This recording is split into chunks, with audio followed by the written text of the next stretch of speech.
जय श्री राधा कृष्ण। मेरे सांवरे, तेरे दर पर जो सर झुका के मांग ले वो क्या नहीं पाता। तेरे दर पर से खाली हाथ कोई नहीं जाता। खुशी का हर रंग कान्हा तुमसे ही पाया है। बेरंग थी जिंदगी जिसे तूने ही सजाया है।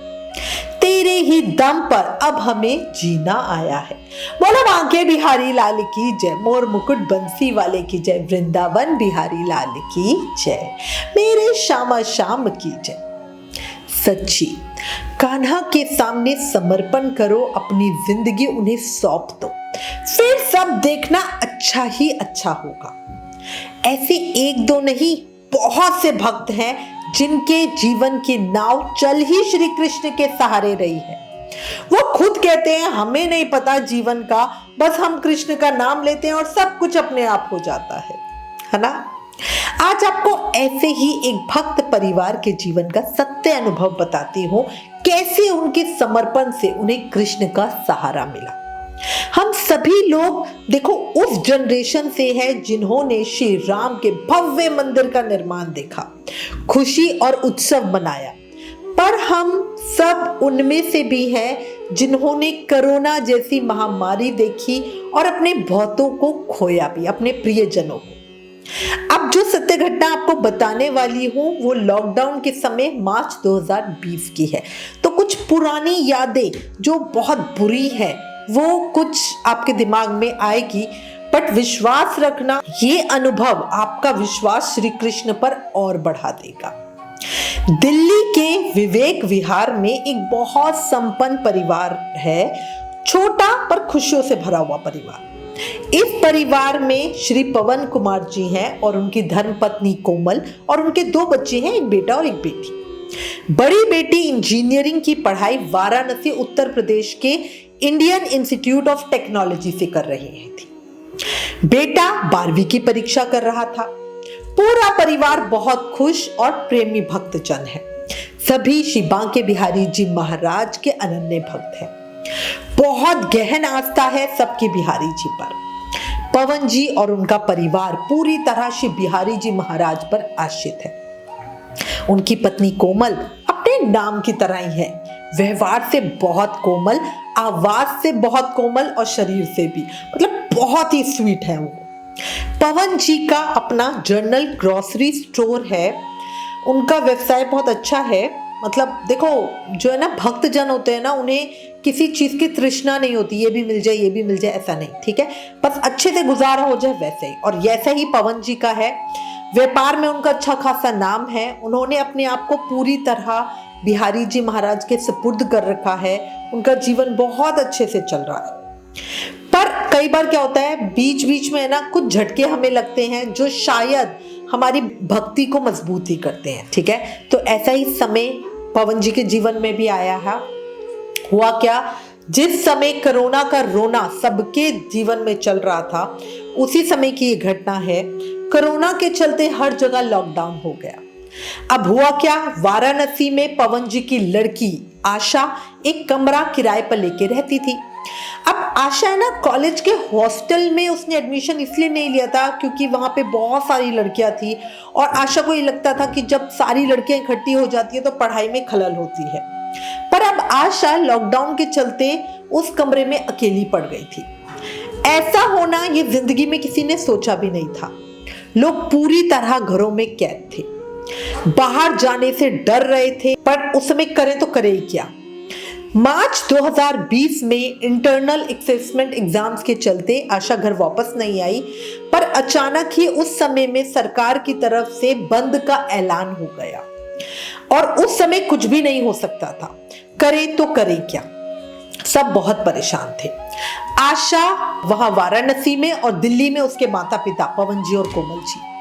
कोमल जी तो ज्यादा से ज्यादा समय आशा के साथ फोन पर बातें करती रहती थी ताकि उनकी बेटी को डर ना लगे, है ना। वो एक एक मिनट की उसकी खबर रखती थी। अब पूरा परिवार ही बिहारी जी महाराज का भक्त तो है ही है, तो सभी दिल से उनको प्रार्थना कर रहे थे। एक एक दिन काटना भारी हो रहा था। आशा कमरे में अकेली थी। अब हुआ क्या, एक दिन आशा को बुखार आ गया। सबको डर था कि कहीं ये कोरोना ना हो। पर आशा किसी के साथ संपर्क में तो आई नहीं थी, वो बाहर भी नहीं गई थी, वो पूरा समय अकेली उस बंद कमरे में ही रहती थी। इसलिए ये भी लग रहा था कि हो सकता है शायद ये नॉर्मल वायरल हो, पर क्या ही कहा जाए। बाहर से दूध सब्जी आदि लाने में आशा को बहुत परेशानी हो रही थी, फिर ऊपर से बुखार और बीमारी, है ना, और ऐसे में खुद खाना बनाना, और ये बहुत ही परेशानी वाली चीजें हो रही थी। पहले तो ऐसा था कि अगर मान लो कभी आशा बीमार पड़ भी गई तो उसकी कोई ना कोई सहेली मदद के लिए वहां पे आ जाती थी, और कुछ नहीं तो वो होटल से ही खाना ऑर्डर करके मंगवा लेती थी। खाना खाया, दवाई ली और आराम करने से वो ठीक हो जाती थी। पर अब तो बाहर से ना तो वो कुछ ऑर्डर कर पा रही थी, और घर में भी खुद से बनाना उसके लिए बड़ा भारी हो रहा था। बुखार बार बार आ रहा था, इससे कमजोरी भी आ रही थी। वो दवाई खाती तो उतर जाता और फिर से चढ़ जाता। अब समय ऐसा आ गया था कि आशा ब्रेड और मैगी पर ही डिपेंड हो गई थी, और जब भी कोमल जी ये बात सुनती थी आशा से तो वो बहुत रोती थी और अपने बिहारी जी महाराज को दिन रात प्रार्थना करती थी और आशा का ख्याल रखने को कहती थी। कोमल जी पूरी तरह बिहारी जी पर ही आश्रित थी। वो बिहारी जी को बार बार कहती, आशा आपकी बेटी है, उसका ध्यान रखो। कैसे पिता हो आप, बच्ची को बुखार है और आपको कुछ अता पता नहीं है, आप उसके लिए कुछ नहीं कर रहे हो। आशा का दुख परेशानी देखकर कोमल जी बिहारी जी के सामने कभी रोती, कभी प्रार्थना करती, कभी गिड़गिड़ाती, कभी लड़ती, और कभी बस घंटों बिहारी जी को देखती रहती। एक दिन क्या हुआ, दिन के कोई 11-12 बजे का समय होगा। आशा अपने कमरे में ही थी, उसने ब्रेड खाई और दवाई ली। उस समय बुखार तेज था। तभी कमरे पर किसी ने नॉक किया। आशा ने दरवाजा खोला तो सामने एक बहुत अच्छे सुंदर हिष्ट पुष्ट व्यक्ति को खड़े हुए देखा। उसने बढ़िया सूट पहन रखा था, साथ में उसकी एक महिला भी थी। आशा ने उनका परिचय पूछा तो वो बोले कि भाई हम सोशल वर्कर हैं, लोगों की मदद करते हैं, और हमें जानकारी मिली है कि आप दिल्ली की रहने वाली हो और लॉकडाउन की वजह से यहाँ पे फंस गई हो, और उन्होंने कहा कि भाई हम दिल्ली ही जा रहे हैं, अगर आप हमारे साथ चलना चाहते हो तो आप हमारे साथ चल सकती हो। अब आशा जी को थोड़ी सी उम्मीद जगी, उनको थोड़ा सा अच्छा भी लगा, क्योंकि देखो जब इंसान अकेला होता है ना तो वो कुछ नहीं चाहता, बस अपनों का साथ चाहता है। अब आशा जी ने उसी समय अपने घर फोन किया, पर फोन मिल ही नहीं रहा था। बहुत ट्राई किया, सभी के नंबर, माँ का, पापा का, भैया का, पर सभी आउट ऑफ कवरेज एरिया आ रहे थे। अब आशा करे तो करे क्या। अब वो जो व्यक्ति थे उन्होंने बोला कि भाई हमें तो अभी निकलना है, तो आप सोचो कि आपको क्या करना है। अब क्या होता है, कलयुग में है ना, किसी पे विश्वास करने में भी डर लगता है ना, ये समय ही ऐसा है। पर वो जो लड़का था और वो जो महिला थी वो बहुत ही सज्जन लग रहे थे, बहुत प्यारे। आशा को इस तरह परेशान देखकर वो लड़का बोला, बहन चिंता नहीं करो, मैं तुम्हारे पिताजी को बिहारी जी मंदिर में बहुत बार मिला हूँ, तुम निश्चित होकर मुझ पर विश्वास कर सकती हो। आशा ने उनका नाम पूछा तो वो बोले, सब मुझको बिहारी बाबू कहते हैं। आशा का मन गवाही दे रहा था कि वो विश्वास कर ले। और जो महिला थी ना, वो इतनी सुंदर, गोरी, चिट्टी, तीखे नैन नक्श, ऐसा लग रहा था हाथ लगाने से ही मैली हो जाएगी। और उनके शब्दों में तो जैसे शहद घुला हो, इतने मीठे। अब उन दोनों से बात कर आशा को कुछ तसल्ली तो थी। एक होता ना हमारी सिक्स सेंस भी हमें कुछ कह रही होती है, तो आशा की सिक्स सेंस उसे पॉजिटिव साइन दे रही थी। आशा ने कहा जो होगा देखा जाएगा, अपने बिहारी जी महाराज का नाम लिया और जल्दी से अपना थोड़ा सा भी जो सामान था वो लिया। और उस महिला ने बिल्कुल सहेली की तरह आशा की मदद भी की। अब उन लोगों ने कमरे को ताला लगाया और आशा उनके साथ चल पड़ी। नीचे ही उन लोगों की गाड़ी खड़ी थी, वो सब उसमें बैठ गए और दिल्ली के लिए निकल पड़े। गाड़ी में सुंदर राधा नाम के भजन चल रहे थे, राधे राधे राधे बरसाने वाली राधे। आशा को ऐसा लग रहा था गाड़ी में बैठ के जैसे वो अपने परिवार के साथ वृंदावन बिहारी जी महाराज के दर्शन करने के लिए जा रही हो। आशा को बुखार की वजह से बहुत कमजोरी भी लग रही थी और उन लोगों के आने से कुछ पहले ही उसने दवाई ली थी। अब जब वो गाड़ी में बैठी तो ठंडी हवा चल रही थी और इतने सुंदर भजन चल रहे थे, उसको इतनी शांति मिल रही थी, इतना सुकून मिल रहा था और उसे पता ही नहीं चला कि कब उसे नींद आ गई। जब आशा की आंख खुली तो उसने देखा कि वो दिल्ली पहुंच गए थे। आशा जी का घर गली में था, इसलिए वो लड़का बोला कि बहन आप यहीं उतर जाओ, गाड़ी अंदर गली में जा नहीं पाएगी। अब आशा ने उन्हें अंदर आने को कहा तो वो बोले कि फिर कभी आएंगे, अभी थोड़ा सा जल्दी है, और पिताजी को कहना मंदिर में जल्दी मिलेंगे। अब ये कह के आशा नीचे उतर गई। आशा बहुत आश्चर्य में थी, समझ ही नहीं आ रहा था कि हो क्या रहा है। मतलब एकदम आंख लगी, जैसे आंख खुली वो दिल्ली में। वो हड़बड़ी में गाड़ी से उतरी और घर की तरफ चल दी। तभी आशा का फोन बजा। उसने फोन उठाया तो माँ का फोन था। हेलो करते ही माँ फोन पे चिल्ला रही थी, कहाँ है, सुबह से तेरा कुछ पता नहीं, फोन कर करके हम परेशान हो गए, फोन अनरीचेबल आ रहा है। जब तेरे मकान मालिक को फोन किया तो वो बोले कमरे पे ताला लगा हुआ है, कहाँ पे है तू। अब आशा तो जैसे अभी भी सदमे में हो, उसे कुछ भी समझ नहीं आ रहा था। वो बस बोली माँ दरवाजा खोलो, मैं घर के बाहर हूँ। उसकी माँ भागती हुई आई और दरवाजा खोला। सब आशा को इस तरह घर में देखकर बड़े हैरान थे। सवालों की तो जैसे बौछार ही हो गई। क्या हुआ, कैसे आई, किसके साथ। लॉकडाउन में पुलिस वाले तो किसी भी गाड़ी को आने नहीं दे रहे हैं, बॉर्डर क्रॉस करना तो बहुत ही मुश्किल हो रहा है, और सुबह ही तो तुझसे बात हुई थी, शाम को तो घर पे पहुंच भी कैसे गई। वाराणसी से दिल्ली का रास्ता बाय रोड गाड़ी से 14 घंटे का है।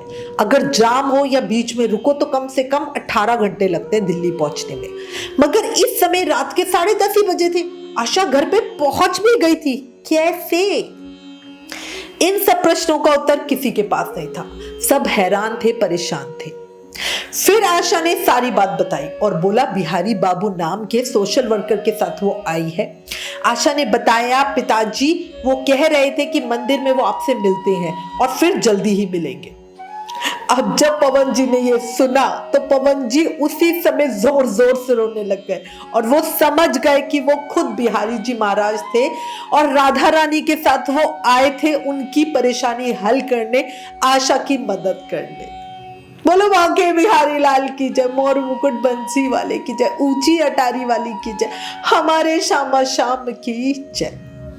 अब बताओ किस किस का मन कहता है कि वो वाकई बिहारी जी थे।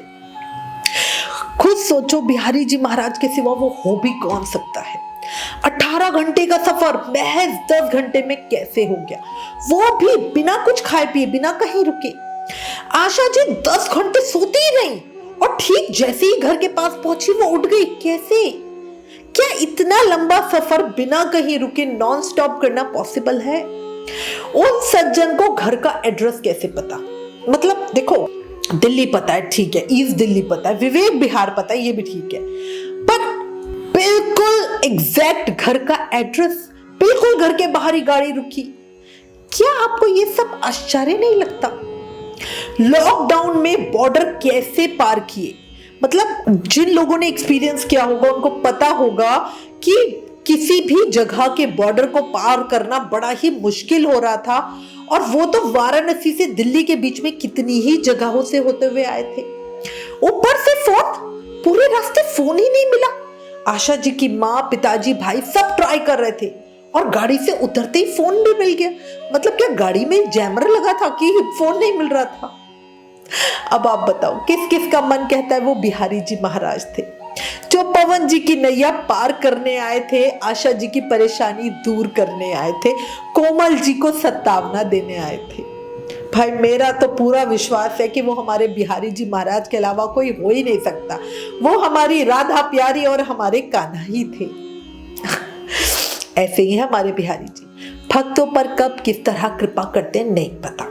मेरे गोविंद, तेरी कृपा की छांव में पल रहे हैं हम, तुम दिखा रहे हो रास्ता और चल रहे हैं हम, दुनिया की ठोकरों से तो वाकिफ हैं हम, तुम दे रहे हो सहारा तभी तो संभल रहे हैं हम।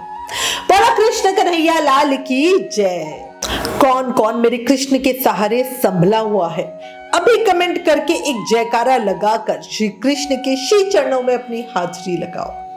और इसी के साथ मैं उम्मीद करती हूँ इस कथा ने आपके दिल को छुआ होगा, आंखें नम हुई होंगी, दिल की धड़कन भी बढ़ी होगी। अगर हाँ तो प्लीज इस वीडियो को ज्यादा से ज्यादा शेयर करो ताकि सबका विश्वास बिहारी जी महाराज पे और पक्का हो जाए। Please like, share and subscribe. Thank you. जय श्री राधा कृष्ण।